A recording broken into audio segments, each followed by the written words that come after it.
നമസ്കാരം. Welcome to Geetha's ഭക്തിഗീതം. One day one ശ്ലോകം. Srimad Mahabhagavatam 580th day. Today, Pradhamaskanda, 3rd chapter, 17th ശ്ലോകം. For details, please see the description box. Geetha's Bhakthigeetham ഒരു ദിവസം ഒരു ശ്ലോകം. ശ്രീമദ് മഹാഭാഗവതം 580ാം ദിവസം. ഇന്ന് പ്രഥമസ്കന്ധത്തിലെ 3ാമത്തെ അധ്യായത്തിലെ 17ാമത്തെ ശ്ലോകം. ഓം നമോ ഭഗവതേ വാസുദേവായ. ഓം ശ്രീകൃഷ്ണ പരമാത്മനേ നമഃ. ഹരിശ്രീ ഗണപതേ നമഃ. അവിഘ്നമസ്തു ശ്രീ ഗുരുഭ്യോ നമഃ. ഓം തത്സത്.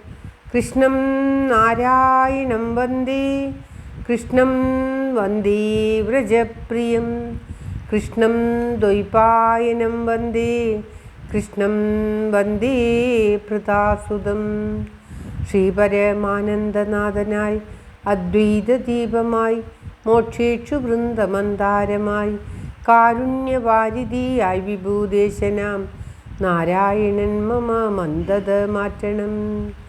ഓം തത്സത്.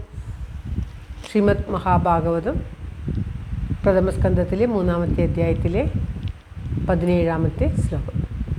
ധാന്വന്തരം ദ്വാദശനമം ത്രയോദശമേവ ച അപായയത് സുരാനന്യാൻ മോഹിന്യാ മോഹയൻ സ്ത്രിയാ. ധാന്വന്തരം ദ്വാദശമം ത്രയോദശമേവ ച അപായയത് സുരാനന്യാൻ മോഹിന്യാ മോഹയൻ സ്ത്രിയാ. ഓം തത്സത്.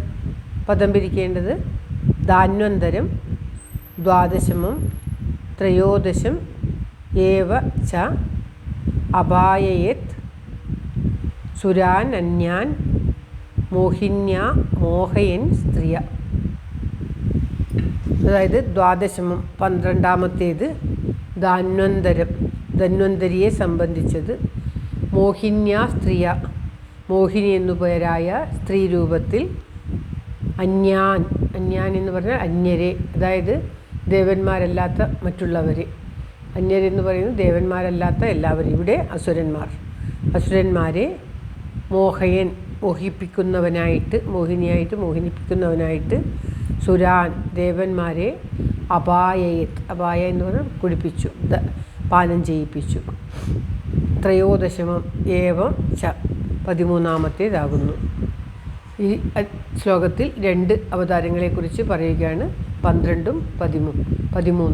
12ാം അധ്യായം ധന്വന്തരിയായിട്ട് ആ പാലാഴി കടയുമ്പോൾ അതിൻ്റെ ഉള്ളിൽ നിന്നും അമൃത് കയ്യിലെടുത്തുകൊണ്ട് ധന്വന്തരി മൂർത്തിയായിട്ട് ഭഗവാൻ അവതരിച്ചു. അമൃതിൻ്റെ പാത്രത്തോടുകൂടി മുകളിലോട്ട് വന്ന് അവതരിച്ചു. പിന്നീട് ആ അമൃതത്തെ അസുരന്മാർ കട്ടുകൊണ്ടുപോയപ്പോൾ മോഹിനി സ്ത്രീരൂപം ധരിച്ച് ഭഗവാൻ എന്ന് പറയാൻ പാടില്ല, ആ ശക്തി ഭഗവാൻ ആ സ്ത്രീരൂപത്തെ കൈക്കൊണ്ട് അസുരന്മാരെ മോഹിപ്പിച്ച് ആ അമൃതം അവരിൽ നിന്നും തിരിച്ചു കൊണ്ടുവന്ന് ദേവന്മാർക്ക് പാനം ചെയ്യുവാനായിട്ട് കൊടുത്തു. ദേവന്മാരെ കൊണ്ട് കുടിപ്പിച്ചു. ദേവന്മാർക്ക് പാനം ചെയ്യാൻ നൽകി. ദേവന്മാരുടെ ജരാനര മാറാനായിരുന്നു പാലാഴി കടഞ്ഞ് അമൃതെടുത്തത്. അതുകൊണ്ട് തന്നെ അത് അവർക്ക് ലഭിക്കേണ്ടതാണ് എന്നുള്ള ന്യായത്തിൽ ഭഗവാൻ അത് അവർക്ക് തിരിച്ചു കൊണ്ടുവന്ന് കൊടുത്തു. അങ്ങനെ 13ാമത്തെ അവതാരം മോഹിനി അവതാരമാണ്. മോഹിനി രൂപമായിട്ടുള്ള ഭഗവാന്റെ സ്ത്രീ രൂപമാണ് എന്ന് ഈ ശ്ലോകത്തിലൂടെ പറഞ്ഞു തരികയാണ്. അത് 12ാമത്തെ അവതാരമായിട്ട് ഭഗവാൻ ധന്വന്തരിയായിട്ട് അവതരിച്ചു. 13ാമത്തെ അവതാരമായിട്ട് മോഹിനിയായിട്ട് അവതരിച്ച് മറ്റുള്ളവരെ അസുരന്മാരായിട്ടുള്ളവർക്ക് നിന്നും ആ അമൃത് കൊണ്ടുവന്ന് ദേവന്മാരെ പാനം ചെയ്യിപ്പിച്ചു എന്നാണ് ശ്ലോകത്തിൻ്റെ അർത്ഥം. ശ്ലോകം ഒരിക്കൽ കൂടി. ധാന്വന്തരം ദ്വാദശമം ത്രയോദശമമേവ ച അപായയത് സുരാനന്യാൻ മോഹിന്യാ മോഹയൻ സ്ത്രിയാഃ. ഓം തത്സത്. സർവത്ര ഗോവിന്ദനാമ സങ്കീർത്തനം. ഗോവിന്ദ ഗോവിന്ദ. എല്ലാവർക്കും എല്ലാവിധ ആയുരാരോഗ്യ സൗഖ്യവും നന്മയും പ്രാർത്ഥിച്ചുകൊണ്ട് ഭഗവത് സമക്ഷം ഈ ശ്ലോകം സമർപ്പിക്കുന്നു. Geetha Rajan. Thank you for watching. All the best. Have A very very nice day. God bless you. ദൈവം അനുഗ്രഹിക്കട്ടെ. എല്ലാവർക്കും എല്ലാവിധ ആയുരാരോഗ്യ സൗഖ്യവും നന്മയും ഉണ്ടാകട്ടെ. ഓം തത്സത്.